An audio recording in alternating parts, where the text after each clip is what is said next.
And just for, people that inspire me, I invited to come by and kind of say something to you.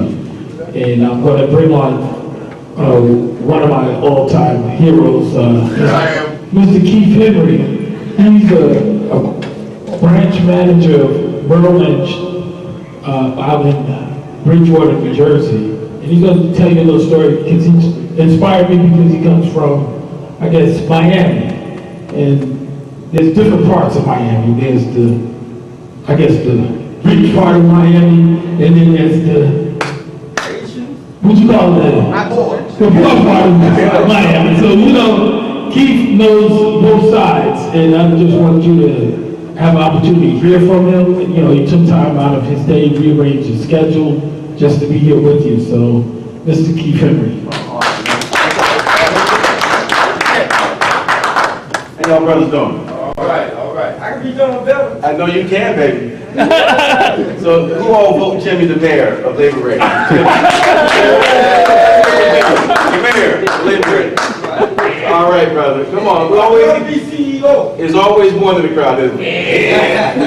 Well, first of all, brothers, it's such a pleasure. It's, as Les Brown says, it's a plum-pleasing pleasure and a privilege to stand in front of you just for a couple minutes to share with you who I am and then why I'm here. I'm here because of one reason. God is good. Amen. All the time? God is good. Yeah, that's why I'm standing here. And I'm standing here with the opportunity to make a difference, not just in your life, but in my life. Because every time I actually have a chance to share with people, that is God's gift right there. It's the first extension of being human, to share from one brother to another, one sister to another. And I'm not talking about black or white, I'm talking about brothers, because we're all brothers in the heart here. Can you get that? Amen. So that's what it is. So when Ernest asked me to talk, and this is your 20th anniversary of Labor Ready, and I looked at the words, labor and ready. Think about that, labor and ready. That means we go to work. Amen. And you have working tools. Your working tools are your hands. And you can build because you can create. And ready, what does that mean? I was a football player, 3-point stand. That means ready for anything that comes across at you. So a little bit about me and then a little bit about, I guess, my life philosophy. So I'm born and raised from a big family in the ghettos of Miami. I didn't always wear French cuff shirts, tailored suits. I didn't always have that. In fact, it was just the opposite. I'm from Overtown. Overtown is a part of the city where, in Miami, all of my friends are dead, who I grew up with, dead in jail or on drugs. That's just the way it is, right? In fact, if I try to go back to Overtown now, I'll look like the man or the enemy, because I've grown up. So what happened was, my mom was born and raised with 5 boys and 1 girl, 5 boys in the ghettos of Miami. My dad walked out on my mom when we were 5 years old. So it's left one mom, one mother, raising 5 boys in the hood. Yeah? She used to wear the same pair of shoes for 3 or 4 years, work 3 jobs. So every opportunity I have to give her something out of my paycheck, whether it's from Labor Ready or from Merrill Lynch, I give it to her on the dime. Why? Because she loved us. And with love, my brothers, I don't care, it may sound like something weak, but I'm telling you, the strength of a mother's love, I see you holding your little baby, nothing is more powerful than that, nothing in the world. And a father's love. I just didn't have one at the time because he walked out. Then we grew up, and then my mom got remarried a few years later to a man who I grew up to know as Dad. He was incarcerated in prison for a number of years, and he was hardened by the system. So he came out, when he came out of prison, he said, listen, you're not going to have the kind of life I had over my dead body. And then around the age of 12 or 13, I joined this karate school. It's called the Ghetto Fighters. I became a black belt. And my instructor was a man by the name of Herb Thompson, who fought in Vietnam. And his motto was, never quit, no matter what. No matter what, never quit. And if you would quit on taking a test, he would kill you. So actually, I didn't want to die. That's why I never quit. Because I felt he would probably take me out. Because he would say, go to your last breath. And that's kind of the mantra that I use in my life right now. Never quit, no matter what. Y'all say that with me one time. Never quit, no matter what. You didn't say that. I want everybody to say it. Say it again. Never quit, no matter what. And that's it right there. No matter what you're facing in life, if you never quit, no matter what, you will make it. I know you will. Because I came from nothing. We were poorer than poor, but the Lord blessed us. I was the first to go to college in my family on a football scholarship. But for the grace of God, if I didn't have a little bit of athleticism, I never would have made it to college. Went to college, and that's where life began to evolve for me. I understood the meaning of what it means to be a black man. I went to an all-white school. But what I learned was have pride in who I was and what it was all about. Then I got a job offer to go to Merrill Lynch, where I work on Wall Street. And I've been there for the last 25 years. I grew up in the firm. Started off in the mailroom. I didn't care if I had to sweep floors because I had the mentality, never quit, no matter what. And now I'm one of the senior executives in the firm. One of the few African Americans doing what I do. And why am I sharing this? The whole point is, if you put in your head, in your mind, right here, right now, that you can do anything that you want, and anything that you want for yourself and your life is available and it's possible. Why? Because you what? Never quit, no matter what. I want you to say that again. Never quit, no matter what. And so every opportunity I get, I have an opportunity to give back or to support my mentor and friend, Ernest Jones, because he's taught me really the true meaning of what it means to be a human being and to share and to give back. And that brother has the biggest heart I've ever seen of anyone. And you're lucky to have this man around. So my brothers, if I can ever be of service to you, to give you any bit of advice, support you, help you understand what it takes to get ahead, is all about trusting your heart and getting along with the next man. Good manners do matter. They matter. That don't mean you have to be a punk. Just have good manners. They matter. Being on time matters. Honoring what you say in your word, that matters. So they can count on you. 5 minutes early is a heck of a lot different than being 5 minutes late. It's in your hands. What's in your hands? As Adam Clayton Powell says, it's in your hands. The future belongs to you now. It's in your hands. Why? Because you will never quit, no matter what. Thanks, brother.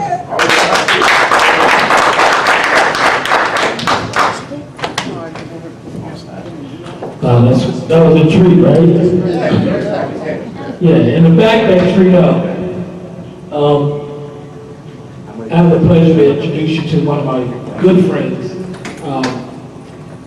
And he was close to on his deathbed. And because we're such close friends, he wouldn't even answer the phone if somebody called him. But I knew him a little bit better than everybody else. I knew his back door was always open. And I said, if he don't answer the phone, I'm coming over anyway.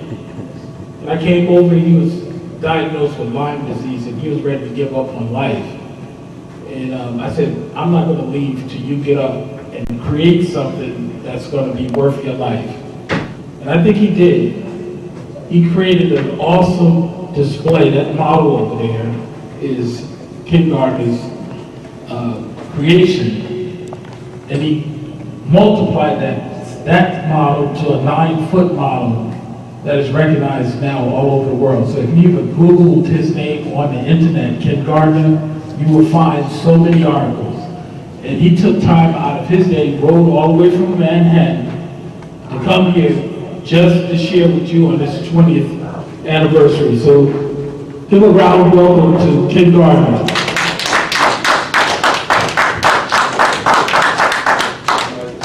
I just want to congratulate all of you for being here, for all the work that you've done to move your lives forward on this 20th anniversary of Labor Ready. And I just want to let you know that, just as you just heard, never quit. When things seem like it's the end of the world, it's that perseverance, it's that commitment that can change things. Prior to my being diagnosed with Lyme disease and being as sick as I was, I had a girlfriend who was dying of cancer.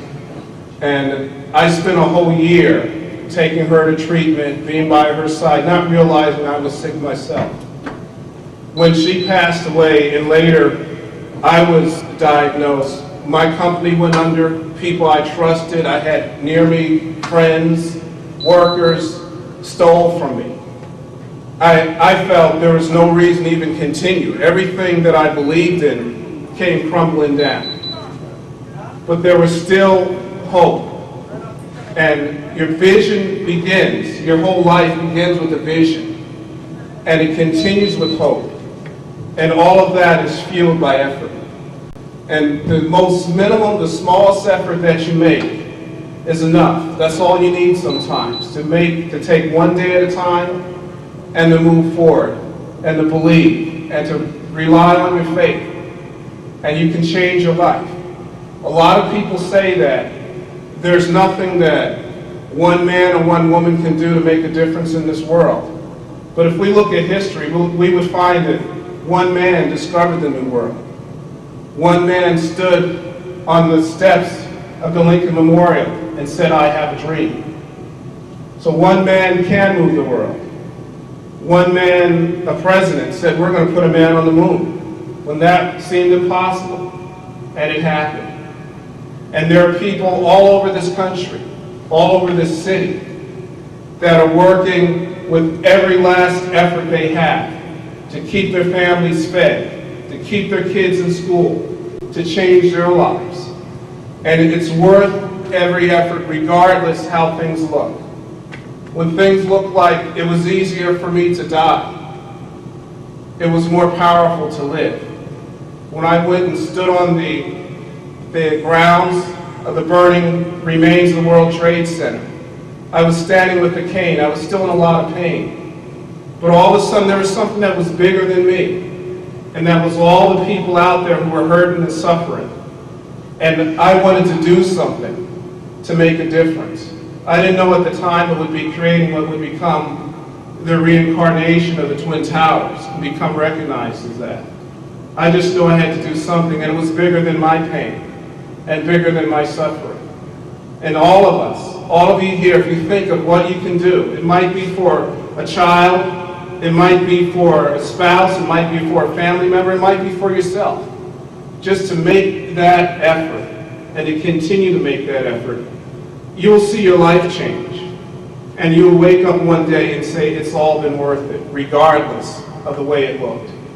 So once again, I want to thank all of you for making that commitment, for being here, and even more important, for being there for yourself and those around you and those that depend on you. Thanks a lot.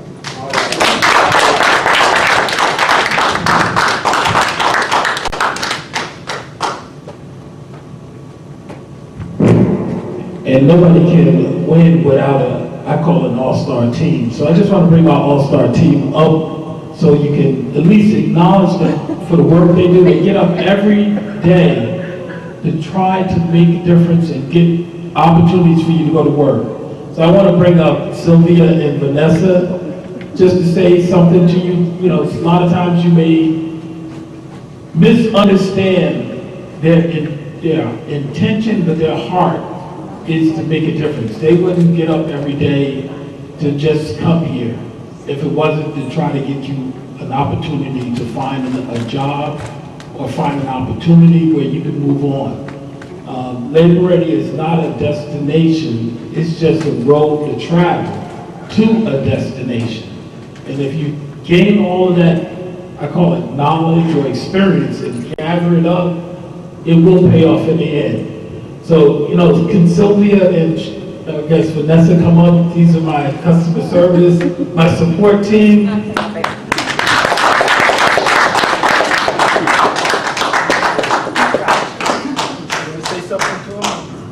I just want to thank you guys for, coming to work every day, being prepared to go out to work and supporting Labor Ready. And I get all the good comments from the customers that you guys are doing an outstanding job representing Labor Ready. And we really, really appreciate that a lot. So just thank you so much for showing up every day on time and prepared to go out to work. Okay. Thank you. Okay, I'm just gonna say the same thing. Thank you, and thank you for listening to me. I was making sure you were still to put the gloves and be prepared for work every day. We know.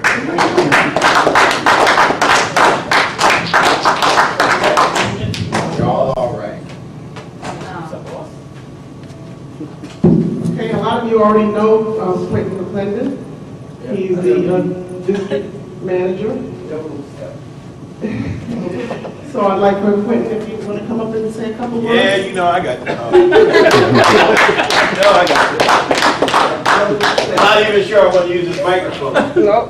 But this is a great event for Labor Ready, folks. Hell, I've been with this company 12 years, we're celebrating 20 years as a company, and I think 14 years in New Jersey.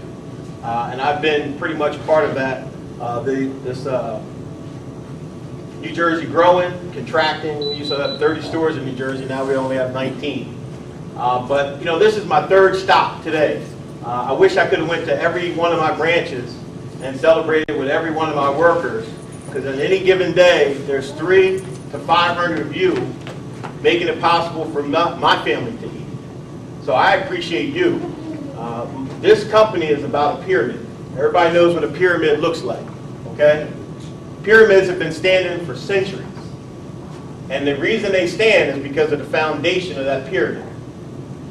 You guys represent that foundation. We're a very small company at the top. There's a few big wigs, like in any company. You saw the growth of this company, and $1 billion 4 years ago, we surpassed with our locations. But the big number there is the 100,000 workers that we put to work. Labor Ready is second only to the United States government in cutting checks. Okay? That includes all of the armed forces. That includes every politician. We are second in cutting checks to people. Okay, so we put people to work. We've been putting people to work for 20 years now. We're going to continue to put people to work. I appreciate what you do every day. My comedian friend talked about, some of the jobs that he's been out on. And Ernest, boy, yeah, he's a cheap one, boy. He's tight. I know he's tight. But I tell you one thing, we always want to make sure that you're safe. We always want you to go back home the way you came here. And we always will take care of you, no matter what happens. That's my job. I got 500 employees working for me every day, and it's the reason I stand here before you. All right, because I like my workforce. I can identify with my workforce, and I understand who's doing the hard work. Somebody's got to do Ernest's job, somebody's got to do Vanessa's job, and Silvia's job, but you're the reason that we have a paycheck. So I appreciate that, and one of the biggest reasons I came here is to tell you that face to face, and take the 2-hour trip back home, because that's how long it's going to take me to get back home. Thanks. No problem. No, thank you. Thank you.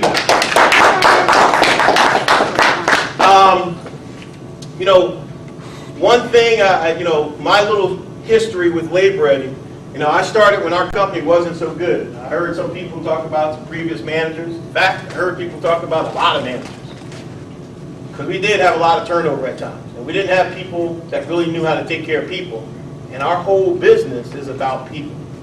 Okay? So I appreciate that. I always listen to when you guys want to pull me aside and talk about, maybe you want to hear this, hear that. Let me hear it. Okay? I'm going to hear you. I got 2 ears and 1 mouth. My mouth gets loud sometimes, but most of the time 2 ears take over my 1 mouth. So whenever you feel, we have our care line. That's your human resource department. Okay? That's your human resource department. And all I ask you to be is be professional and courteous. problems come up all the time. We can handle anything at all. Okay, and it gets back to me, so nothing falls on deaf ears. So my story at Labor Ready, I came here, 1989? I'm sorry, 1998, excuse me. I'm dating myself. My first job, my other job. And I came, worked in the casinos in Atlantic City. This job, and I was a disgruntled employee. I will tell you that right now. I was in Ernest's job for about a year and a half. And I had to work everywhere from New York to Delaware. They made me run all over the place like an animal. I didn't like it. And I had a family too. But when I was a disgruntled employee, the one thing that made me stay, and here I am before you 12 years later, was you guys. You know what I mean? In the course of my day, I can help a brother or a sister out who might be working to put a roof over their head. They might be working to put a hot meal in their belly. And I sit before people that make a gazillion dollars running companies that I'm trying to sell our service to. But it wasn't the customers that kept me, it was the people. I'm a volunteer fireman for 12 years. Okay, I don't get paid. Okay, I work 16 hours a day for this company when you can put in my travel time. And at any given night, I'm putting in another couple hours in case something happens. That's because I like people. I like you. I like our people. Okay? I don't sit on that perch. I'm never going to sit on the perch, and that's what I get out of this job. Okay? And I want to be here. I want to be here when we celebrate 50 years. Because that will take me right to retirement age. So that would be great. And maybe I'll be on the internet someplace talking about that. But I appreciate what you guys do each and every day. My staff everywhere appreciates what you do every day. They're in the trenches, trust me. When you're earning money, we're earning money. And we have to work together. Sometimes I understand that balance doesn't look right. But somebody's got to drive the bus. But if ain't nobody riding it, there ain't nobody driving. Okay? So don't forget that. And that's what my people got to do. That's what I have to do. I got to drive the bus. But if there's no riders, we don't need to drive. So thank you for everything you do every hour of every day that you're on our work site. Thank you for what you do in your communities and help us in our communities that we service. You represent me every time you go out. You don't hear when people say you're doing a great job. Your people are wonderful. And no one else has done what you guys do. Okay, but that's why we're here tonight, to thank you. That's why the president put together that video, because of you. So I want to say thank you again, and I hope to be standing in front of you 20 years from now. All right?